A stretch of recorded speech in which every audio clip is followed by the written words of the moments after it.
Esse é um dos assuntos que a gente aborda aqui hoje com o nosso consultor jurídico Marcelo Martins, especialista em trabalho e previdência. Se você tem dúvidas, manda para a gente pelo nosso WhatsApp, DDD 12, número 98135-2908. A gente já falou um pouco sobre isso no outro bloco, Marcelo. Uma das preocupações dos aliados do governo é não deixar isso voltar para a Câmara para não atrasar mais, mas a oposição está garantindo que vai fazer o possível para protelar, para empurrar. E a oposição, apesar de ser pequena, tem força para poder impedir esse avanço. Agora, uma coisa é certa, aparentemente, Marcelo, essa proposta tem grandes chances de ser aprovada, sim. Sim, duas observações aí importantes, né? Essa é uma reforma muito grande, ela atinge praticamente todo o conceito da CLT e altera toda a estrutura de trabalho, altera drasticamente as relações do capital e trabalho. Tanto assim que é uma reforma que foi concebida sim no seio empresarial, foi trazida sim como proposta, inclusive por integrantes do Tribunal Superior do Trabalho, que agora não criaram um monstro maior do que eles próprios.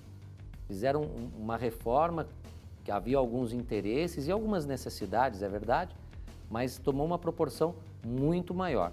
E essa reforma, insisto, é deletéria à classe trabalhadora. Não tenha dúvida nenhuma, toda movimentação que puder ser feita para protelar e se avançar na discussão, talvez reduzir algumas situações, reajustar, readequar outras situações, será bem-vinda.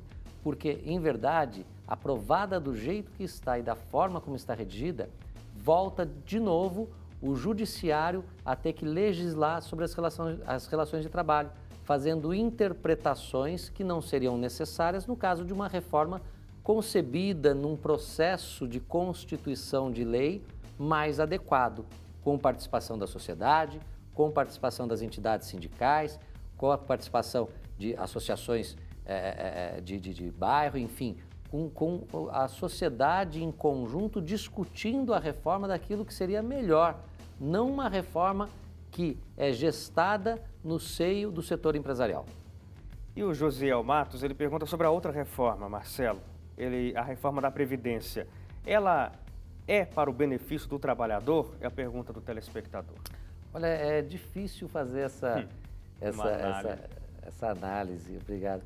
Porque, na verdade, a reforma da Previdência ela é necessária. Nosso sistema estava anacrônico, a média de idade do brasileiro ela é muito maior. Nos últimos 20 anos aumentou aí 30%, 40% a expectativa de vida do trabalhador.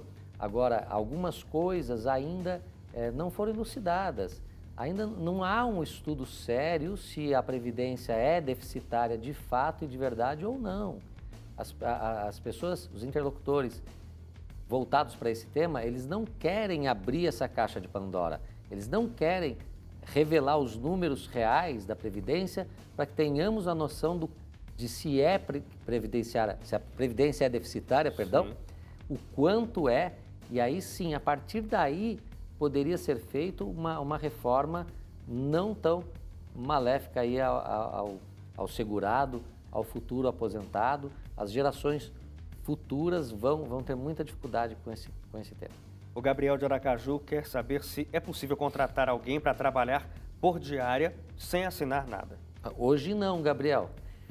Hoje ainda não. A reforma trabalhista ela prevê essa situação, mas no contexto atual, ou seja, não está contemplado isso. Se houver subordinação, pessoalidade, remuneração, dependência econômica e jurídica, controle de jornada, etc., se houver os requisitos ali do artigo 2º e 3º da CLT, um que qualifica o empregado, que qualifica a empresa, se houver essa conjunção, não há a possibilidade dessa contratação.